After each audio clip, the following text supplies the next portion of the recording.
Hello everyone, YouTube channel Rajni Agarwal में आप सभी का स्वागत है। आज की मेरी प्रस्तुति है मन्नू भंडारी द्वारा रचित एक कहानी यह भी। बच्चों, ये एक आत्मकथ्य है। मतलब मन्नू भंडारी ने बताया है किस तरह जो है उन्होंने जो है लेखन का कार्य शुरू किया था। उन घटनाओं का वर्णन करा है जो उनके लेखन में सहायक हुए। लेखिका जो है एक छोटे शहर की युवा लड़की थी और आज़ादी की लड़ाई में उत्साह के साथ इन्होंने बहुत ही ज़्यादा अपना जो है बढ़ चढ़कर योगदान दिया था। इनका जन्म मध्य प्रदेश के भानपुरा गांव में हुआ था और बचपन में ये अजमेर ब्रह्मपुरी मोहल्ले में रहती थी। इनका घर 2 मंजिला था और नीचे पूरा परिवार रहता था और ऊपर जो है मंजिल पर इनके सिर्फ पिताजी ही रहते थे। वे जो जब इंदौर में रहते थे तो वहाँ के प्रतिष्ठित परिवारों में से गिने जाते थे और इनके पिता जो हैं वो कमज़ोर छात्रों को घर लाकर पढ़ाया करते थे और हालांकि उन्हें भी पढ़ाते थे जो बच्चे जो हैं जिनके माता पिता ऊंचे ओहदों पर लगे हुए थे।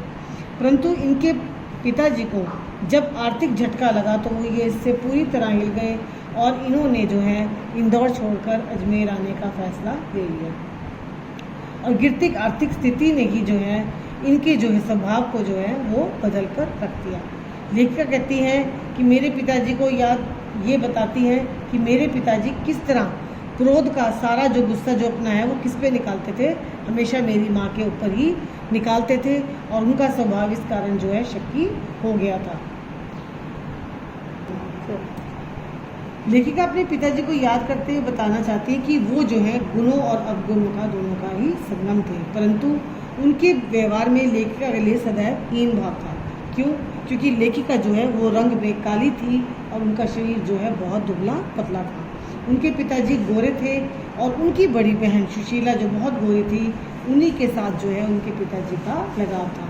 और यही हीन भावना जो है लेखिका में जो है इतनी घुस जाती है कि उसे जो है हमेशा जो है अपनी तारीफ़ सुनने के लिए ललायत रहती है, परंतु वो अपनी तारीफ़ नहीं सुन पाती। और इसी वजह से उनके और उनके पिताजी के विचार जो हैं सदैव आपस में जो है टकराते रहते थे। और वो जो है ये मानती थी कि मैं जो हूँ अपने पिताजी के बिल्कुल ही विपरीत स्वभाव की हूँ और उसके पिताजी जो है हर कमजोरी के लिए जो है इसके लिए उनकी माँ के ऊपर ही गुस्सा निकाल देते थे। लेखिका और उसके दूसरे भाई बहन जो हैं वो भी माँ से विशेष लगाव रखते थे, इसीलिए उनकी माँ उनके लिए आदर्श थी। लेखिका और 5 भाई बहन थे और लेखिका सबसे छोटी थी। बड़ी बहन की शादी हो चुकी थी, परंतु क्योंकि ये बहुत छोटी थी तो इनके जो है यादें वो धुंधली सी थी। ये क्या करती थी बचपन में जो है कहते हैं हमने सारे खेल खेले जो बच्चे खेलते हैं और अपने भाइयों के साथ भी लड़कों वाले खेल खेले, क्योंकि उन दिनों में जो है गली मोहल्ले जो है पूरे आंगन की तरह ही काम किया करते थे। लेखिका को फ्लैट वाली ज़िंदगी जो है बहुत गंदी और असहाय लगती है।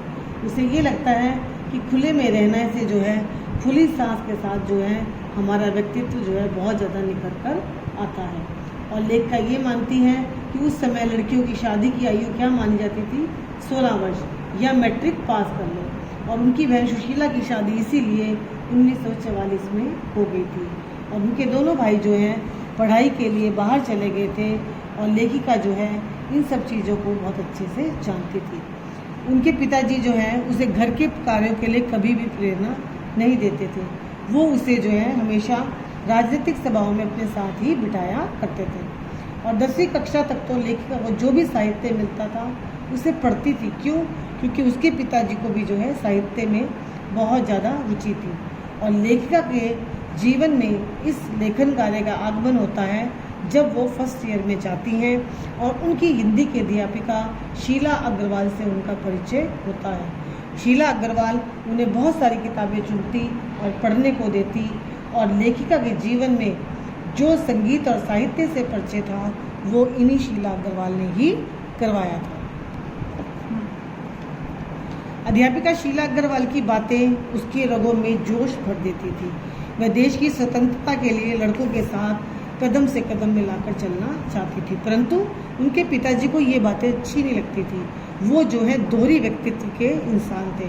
उन्हें ये तो लगता था कि उनकी बेटी चूल्हा चौका ना करे, परंतु उन्हें ये नहीं लगता था अच्छा कि उनकी बेटी जो है सभाओं में जाए और लड़कों के सामने जो है ऊंची आवाज़ में जो है बात करे या अपने विचार जो है रखे। और लेखिका के पिताजी की सबसे बड़ी कमजोरी क्या थी? यश की चाहत। वो कहते थे कि मैं जो कुछ भी काम करूं उसके लिए समाज में मुझे प्रतिष्ठा और सम्मान मिले। और लेखिका जो है बिल्कुल इसके विपरीत थी। वो शांत स्वभाव की थी, परंतु वो अपने भारत को आज़ाद कराने के लिए हर आंदोलन में बढ़ चढ़कर जो है हिस्सा लेना चाहती थी। और लेखिका के ऊपर इसीलिए जो है उनके पिताजी जो हैं सारा क्रोध जो है अपना निकाल देते थे। वो जो है ये देखते थे कि जब प्रिंसिपल या कोई और व्यक्ति उसके लिए बात करता है तो वो गर्व महसूस करते हैं, परंतु जब वो चले जाते हैं तो कहीं ना कहीं उनके अंदर ये आता है कि मेरी बेटी को इस तरह जो है बाहर नहीं जाना चाहिए और जो भरी सभा में खड़े होकर अपने विचार भी नहीं बोलने चाहिए। लेखिका जो है इन सब चीज़ों से परेशान हो जाती थी और उसको सहारा कौन देता था? उसकी हिंदी की अध्यापिका शीला अग्रवाल। और एक दिन की घटना की बात है, जब स्कूलों में जो है ये आज़ादी की लड़ाई को लेकर हड़तालें चल रही थी, भीड़ इकट्ठा हो रही थी, तो एक दिन जो है लेखिका ने भी अपना भाषण दिया और सभी ने उस भाषण के लिए उनको वाहवाही दी।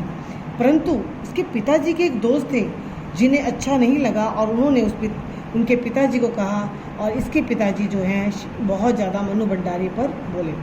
परंतु जब शाम को उन्हीं के एक मित्र अम्बालाल जी ने मनु की इतनी प्रशंसा करी तो लेखक के जो पिता हैं लेखिका के, उन्हें बहुत ज़्यादा गर्व महसूस हुआ। वो प्रसन्नता के मारे झूम उठे और उन्हें ये लगा कि आज माँ के ऊपर जो गुस्सा निकलना था वो गुस्सा वहीं ख़त्म हो गया और लेखिका को भी जो है इससे शांति मिलती है। लेखिका अपने अतीत की तरफ देखती है तो उसे समझ में आता है कि क्या उसने जो भाषण दिया था उसके लिए उसको वाहवाही मिली थी या समाज में उपस्थित लड़कों और उनकी भीड़ में धुआंधार बोलने के लिए उसको प्रशंसा मिली थी। लेखिका इसी अंतर विरोध में जीती रहती है। क्यों? क्योंकि उसके विचारों के समर्थक बहुत कम थे और विचारों के विरोधी बहुत ज़्यादा थे। मई 1947 में शीला अग्रवाल को कॉलेज से निकाल दिया गया। क्यों? क्योंकि उनके ऊपर ये इल्ज़ाम लगा कि ये लड़कियों को जो है अनुशासनहीनता का पाठ पढ़ाती हैं, परंतु वो उन्हें अनुशासनहीनता का पाठ नहीं पढ़ाती थी। वो लड़कियों को जागरूक करती थी कि किस तरह लेखिका और उसकी सहेलियां आंदोलन में जो है बढ़ चढ़कर जो है हिस्सा ले सकती हैं और आखिरकार लेखिका और की जीत होती है। उन्हें खुशी मिलती है कि एक खुशी तो ये कि उसे अपने विचारों को प्रेरित करने के लिए एक अच्छा शास्त्रोत्र एक सहारा मिला है, और दूसरी जीत उसकी ये होती है कि 15 अगस्त 1947 को जो है हमारा भारत देश आज़ाद हो जाता है। तो बच्चों, ये थी मन्नू भंडारी की एक कहानी, यह भी जिसमें उन्होंने अपने लेखन कार्य को किस तरह शुरू करा और किन मुसीबतों में किन लोगों के सहारे के द्वारा जो है वो इतनी ख्याति प्राप्त कर सके।